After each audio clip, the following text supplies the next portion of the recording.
Welcome back to Issues in Faith. Tonight we have guests from Project Lazarus. We are joined by the board chair, Ms. Angie Bowen. Hello. And the new executive director, Kim Moss. Thank you so much for being here, both of you. Thank you for having us. Yes. Well, Kim, I want you to get started. You are new to the organization, but tell us about Project Lazarus. Okay.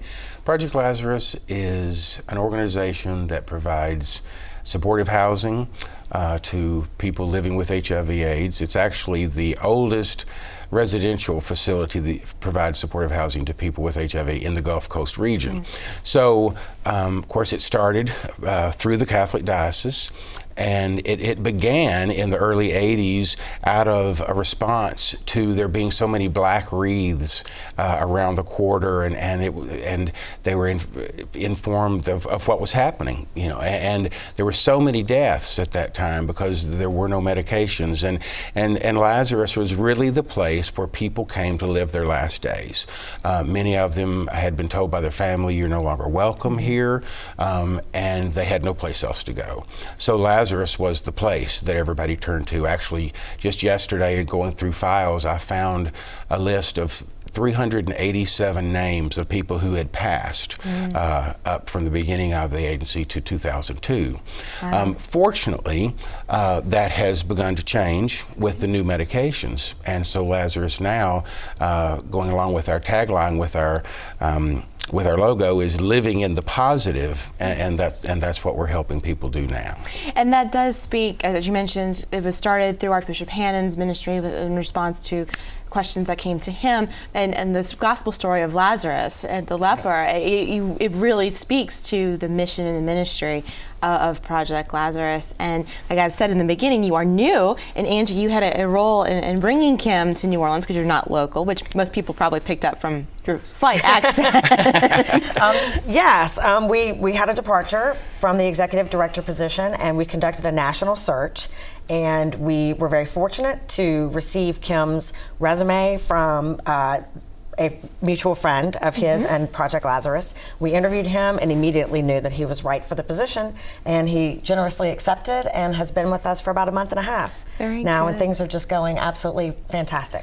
Well, Kim, tell us about some of your plans and some of the things that are going on at Project Lazarus right now. Well, our plans for probably the next 6 to 9 months is just to settle in and to get real familiar with the residents and the community. And fortunately, you know, the organization is running well. I was able to walk into a situation that we just kept going.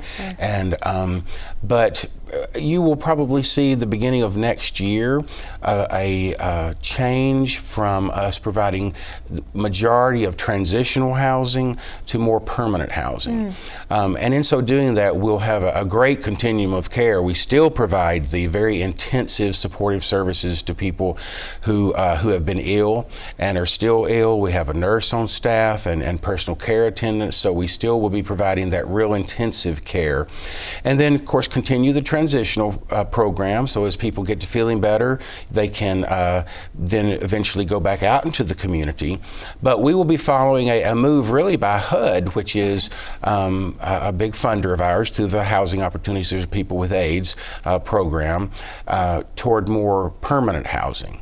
And we will turn one of our buildings completely into permanent housing. We'll be have 12 rooms there where people can come in, and we will serve as the landlord, and they can live there for the rest of their lives.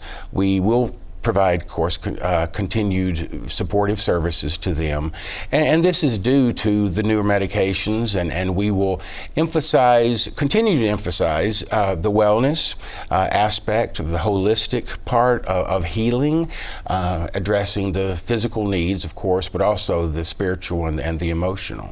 And that's, again, you know, I keep going back to, in my position, that holistic care, that spiritual care, the care for the whole person that the church always calls us to, that we're called to through the gospel, and the church meeting people where they are. And Project Lazarus is in such an important part, located in the Bywater. So you will be seeing some changes coming up within buildings. I think that's some very exciting news. And you all have some big events coming up, and we're going to take a short break, and we'll be right back to learn more about the Project Lazarus annual dinner.